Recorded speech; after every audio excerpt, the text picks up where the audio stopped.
Hello out there to all my Mass Houses realtors, and hello to anyone else that may be watching. I wanted to make a video for you all.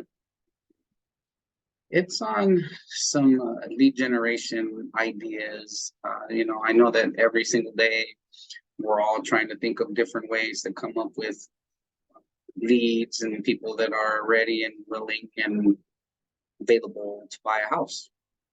Sometimes we get bogged down in different things, and then you start feeling overwhelmed, and then all of a sudden, boom, you don't do anything, or what have you.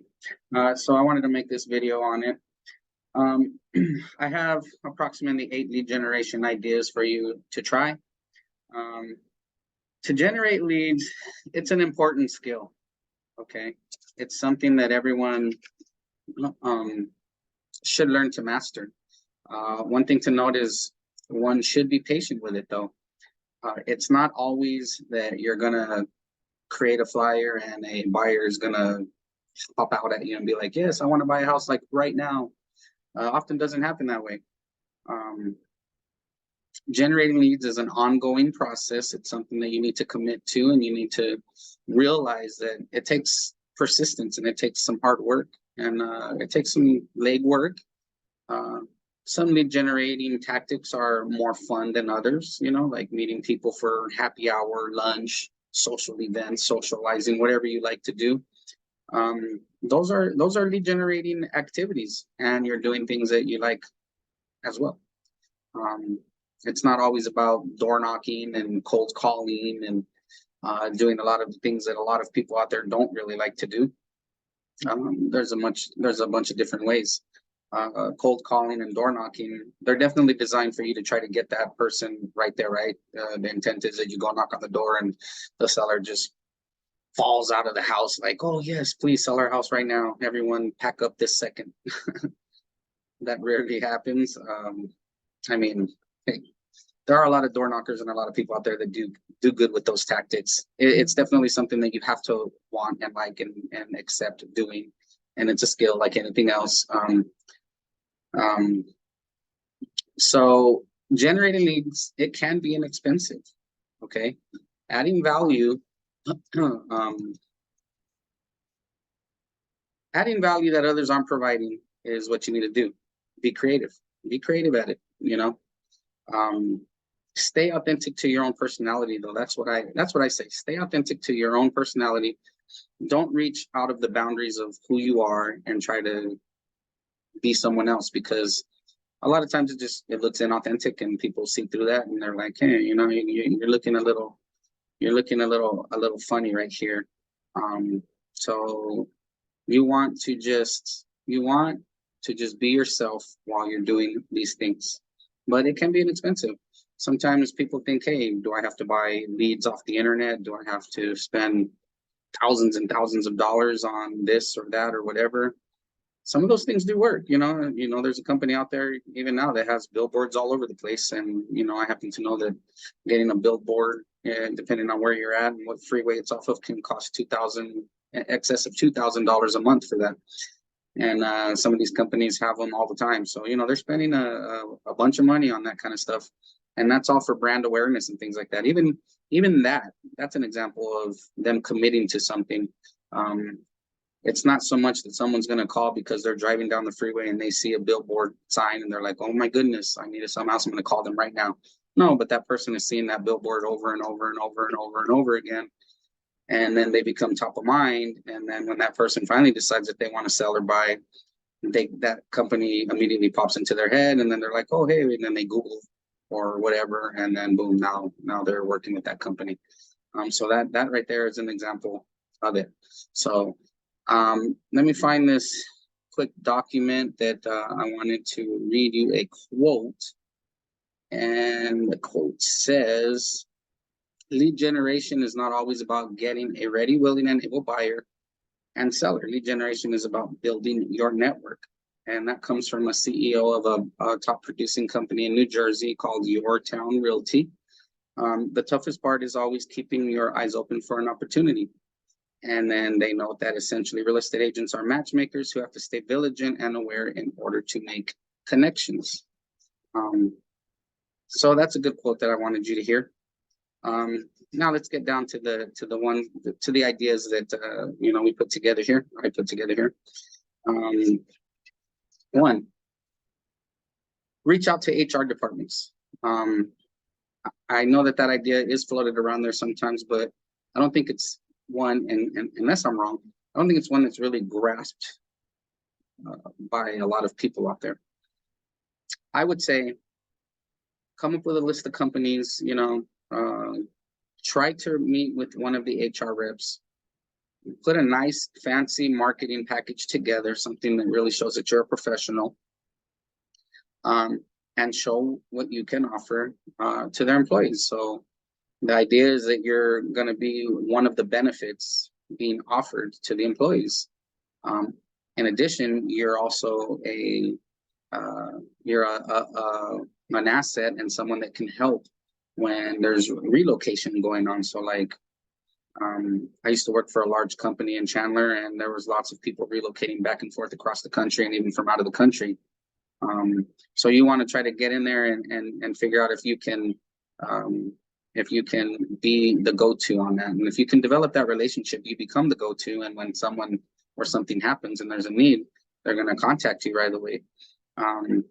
Places like hospitals, they are moving people around quite a bit. There's travel nurses and different jobs within the hospital that people do. You got to find one that doesn't already have a relocation company that they're attached to, though. So for like the large company I used to work for in Chandler, I did hit them up for this idea at one point, and they do have a relocation company they're already attached to. So there was no room for me to slide in. So you want to try to find one like that. So transparency. The larger companies are probably going to have a large relocation company they're already affiliated with. I would try to maybe go for like the mid-sized companies, small businesses, but one that, has a need for a realtor. Form that relationship, and you could turn into the go-to person. And that might be a regular source of, we'll just call them referrals. That'll be a regular source of referrals for you, regular source of business, and you'll have steady work. If that's functioning, you won't always worry about where your next deal is going to come from. Second one is find a cause, get involved. Find an organization, find something that you're passionate about, and become involved in it. Within that, you're gonna satisfy two different things. One, it's something that you actually want to be participating in, so you're gonna feel the motivation and the drive to actually get up when there's we'll just say a meeting on a Wednesday at 7 p.m. and you're kind of tired from work and this and that, but it's something you actually want to do. You're gonna get yourself up and go do it because you want to. In that, you're gonna meet others who will then, you guys will share a lot of common interests with what the organization you're involved in. They're gonna kind of bond with you. You're gonna bond with them, and then hey, when there comes a time that they want to do something with real estate, they're gonna come to you. They're gonna say, hey, I want to buy a house, or what do I got to do, or hey, my credit needs a little work. What do you think I should do? And then that's when you jump in, and there's your lead. Okay, so it's again not something where you're just gonna join an organization and all these leads are gonna drop into your lap. One of the ones is Home for Heroes. That's one I saw online. That's an example of an organization that some people like to get involved in. But find one that works for you and jump into that and participate. In addition, you're going to meet the locals from the community of wherever this organization, this organization is located, and you're going to start figuring out what the community needs, and then you can come up with ideas or come up with ways to help the community with their real estate needs. So I think that one's a good one. The third one is one that I always say, and any of my realtors who talk to me or come solicit my advice will always hear me preach on the networking. I think networking is just a great tool. The relationship part of it is just, you treat your people good and they're going to treat you good. I'm in the habit of doing pop buys and reaching out to my clients and, meeting them for lunch and this and that and the other. Network. It will always be important. Building relationships, I think, is vital. And those relationships could open up other opportunities that you're not even thinking of. You don't even know. If you go out there and network and say you don't want to go to that happy hour, but you take your butt over there and you network a little bit, and then all of a sudden you meet somebody who happens to be a high-level manager at whatever company, who knows someone else, and then all of a sudden there you go, there goes the domino effect, and now your networking opened up different opportunities, and then you meet someone who wants to buy 5 or 6 houses because they want to become an investor, or they are an investor, or maybe they're a small home builder and the realtor that they were currently working with just sucks or quit or whatever. The opportunity just presented itself, and there you are. Network, get yourself out there. Opportunities will come from that. Number 4, try a giveaway. And I've done several giveaways. I think they work. We've always had good participation on the giveaways that we do via Moss Houses and our Instagram and different methods that we've used in the past. An example that I found online, though, is from a top agent in another state. This person gives away a 2-night, 3-day hotel stay. I think that's awesome. Who doesn't want that, right? Here's the catch, though. He has people do it at his open houses. Okay, so anyone that attends his open house is eligible for the giveaway. What do you have to do? Give your information, phone number, email. That's all you got to do to enter. This guy says that there's plenty of people that just come to the open house just because they want to enter the location. I mean, geez, I'm blanking on it now. they want to get the 2-night, 3-day hotel stay. They want to enter the contest. He provides. He picks how often he does this. Okay, so he has them sign in, and he decides when he's going to do the raffle, I guess, for lack of a better word. It costs him in his method and the way he's done it, because he says that he found a place that, offloads last second Airbnb or last second hotel room stays or whatever. So he gets them pretty cheap, apparently. I didn't see a source on that in my research, but that's what he says he does. So it costs him about $100 per contest. So on that, you can decide on how many or how often you would like to do these. You can do them for open house. You can do them, hold one open house for the month. Well, it's May right now. You can hold it for the month of May, and then, do however many open houses, and then let people know that at the end of May, you're going to go ahead and announce the winner. It really becomes your own decision making at that point. You got to decide what the budget is for you, though. This guy says 100 per contest. It's definitely what you find that's available to you.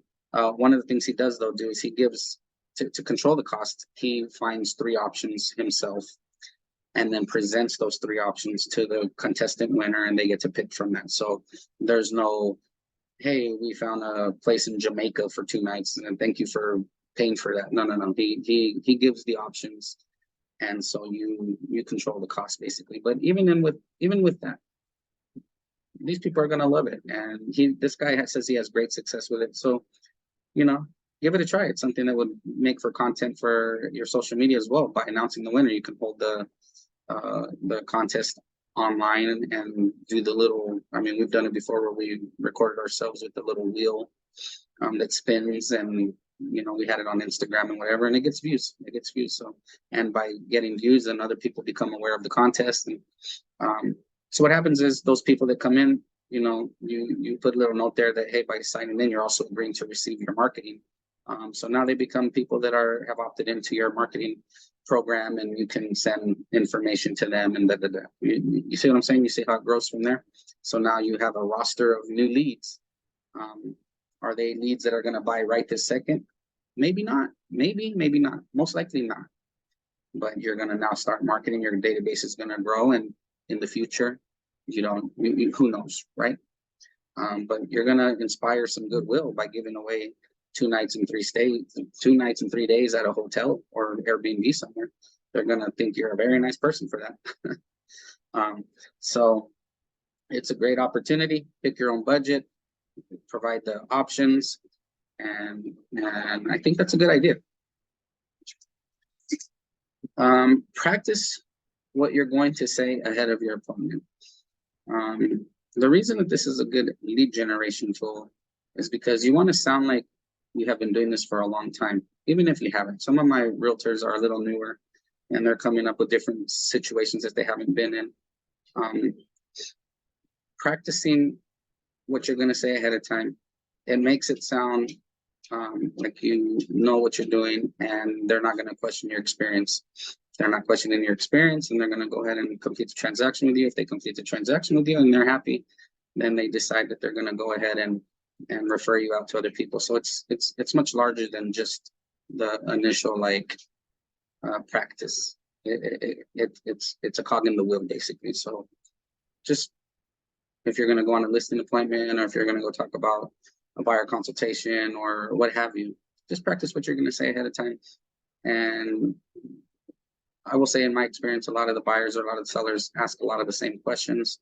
So just practice what you're going to say, so that way when you get there, it kind of just rolls off the tongue, and you're good to go. The next one is get the camera out. Video is one of the top performing media types out there.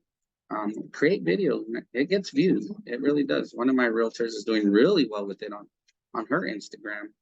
She goes out to some of the new builds, or some of the nice a listing that looks pretty nice, takes video, then goes home later that night. She chops it up, creates some decent or nice content, and she's killing it. She's getting massive amounts of views and a crap load of followers. So it definitely works. So video creates views. It doesn't always have to be about real estate. Find something you love and post about it. That same one that I just mentioned, she likes working out. I have other ones that like to go do other things, and they're posting about that as well. It could be anything, hike, what have you. Me, myself, I like basketball. I like watching the Suns. Right now the playoffs are on, and so I post a lot about that, and I get a lot of engagement that way.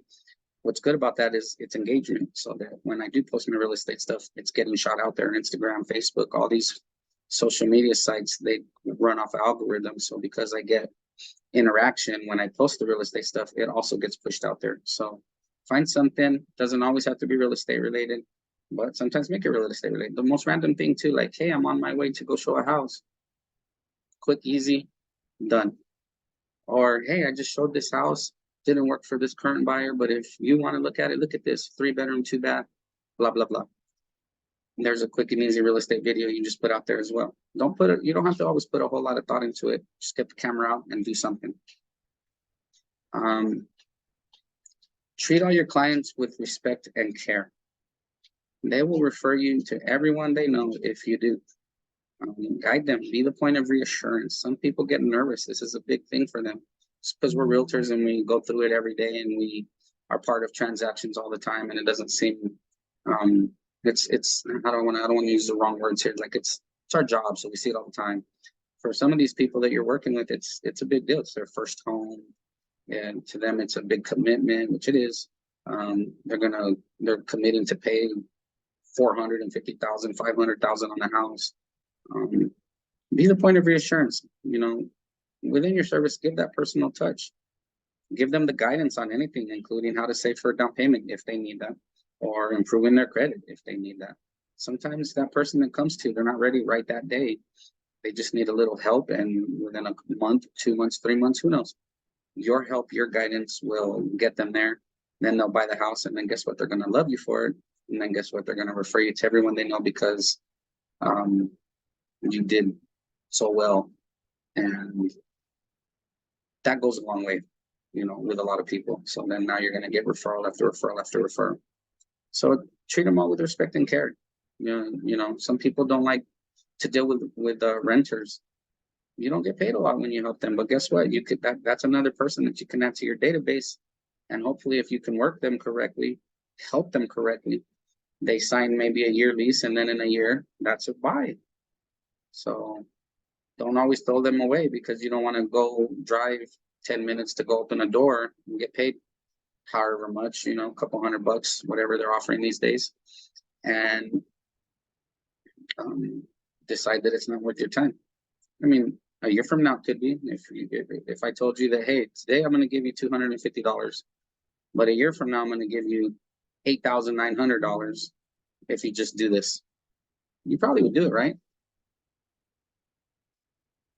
Treat them all with respect and care, and all your clients are going to love you for it. Another good one, and it'll be the last one that I discuss on this video, is HUD seminars. So getting certified by HUD, they offer certifications on their website. You go to their website, go through it, and learn how it works. You have to learn how it works yourself before you hold a seminar and invite people. So you get there, you get your certification, and then turn around and offer free seminars to teach people how to buy a HUD home. The little catch there is you can buy it for as little as $100 down. Now, it's not always $100 down, but it's an option that's there. But you have to go through, get the certification. They'll teach you how that all works. I found an example of a top realtor in another state that gets great attendance with this. She holds a HUD seminar and says that she, on the regular, probably has 10 to 20 people attend these seminars each time.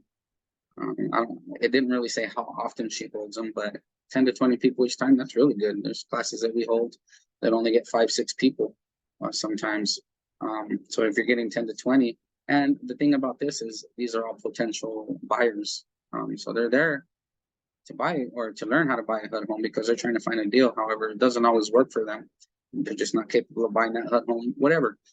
You start talking to them, you create the relationship, you show them whatever other options there are for them.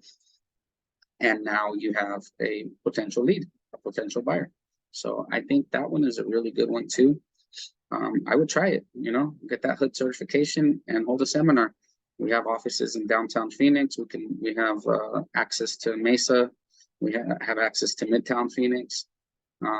There's one other location that I'm blanking on at the moment, but we have several locations where we can hold these seminars. We can even go to different places that, like the library has conference rooms. There's different inexpensive places.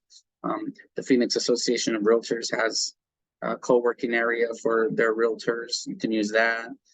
Title companies oftentimes will let you use some of their shared working areas. There's options to hold a seminar without spending an arm and leg. So try this one. I think this one's a good one. Get certified by HUD and then offer a seminar. To conclude the video though, many options are out there. It's important though to not spread yourself too thin. Trying so many different approaches at once, you're going to start feeling overwhelmed because you're going to be like, oh, I'm going to do this, I'm going to do this, I'm going to do this, I'm going to do this, I'm going to do this. And then you try 50 different things and nothing's working and you're like, oh my gosh, this sucks. I hate life. I hate all this. Double down on a handful of them. Put all your effort, sink all your effort into a handful and give it a go. Give it a go, give it a go. If you don't generate something immediately, don't give up. Give it a go. Keep trying, keep trying, keep trying. That's where the results are. You eventually will find the correct recipe that works for you. And once you do, knock it out of the park. Hit it all the time. But yeah, don't get overwhelmed. Don't, there's all these different things. You're going to see things on social media. Hey, you want X amount of leads? Do this. Hey, you want this? Hey, I got the secret sauce. Check out this video. Everyone, or I won't say everyone, but there's lots of, people out there that are saying that you can do this and that and get 20 leads tomorrow. Some of those things, like if you buy them, they're 20 leads, but those leads, who knows where they came from? They might be 10, 15 years old. Who knows? Call them and some of the numbers don't even work. So try these methods that I just mentioned. See if they work for you. Double down, and you're going to start seeing results.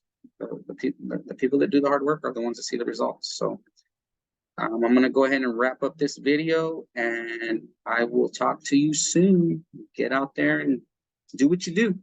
All right, guys. Bye.